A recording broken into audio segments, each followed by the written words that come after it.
The Ukraine-Russia crisis continues and questions coming in. Another big question that a lot of people are asking is, will NATO intervene militarily? As I made crystal clear, the United States will defend every inch of NATO territory with the full force of American power. It's a very interesting question. Look at the landscape of Ukraine bordering NATO member states. Ukraine is not a NATO ally. Russia has ensured that there is one demand that it has put on the table which is non-negotiable, which is Ukraine cannot be a NATO ally.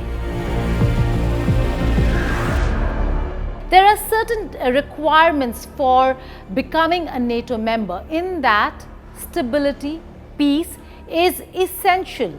Also for the country to be a democratic country.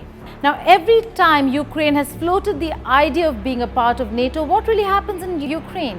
It suffers from internal strife, from civil strife, and we've seen that from the Donbas region.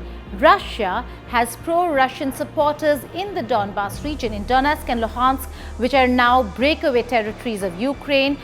Most of them, quite a few of them, are pro-Russian or Russian origin, and quite a few of them also hold Russian passports, which means that every time Ukraine floats the idea of joining the NATO, Russia ensures that there's trouble brewing in Ukraine, and that certainly is a criterion that does not fit the bill when it comes to all the criteria to become a NATO member state.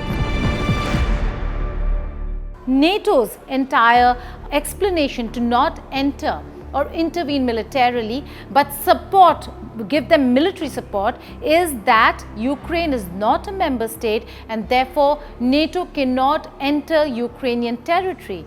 Do not forget that there have been NATO interventions in countries that are not NATO member states as well. But over here, the justification to not enter is very simplistic.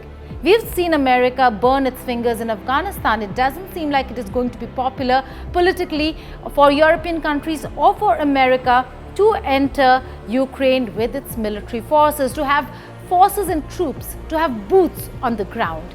Something that will not really bode well for any of these countries, particularly the United States of America and President Biden, who has a second term that he will have to run for, or for that matter Kamala Harris, if not Biden.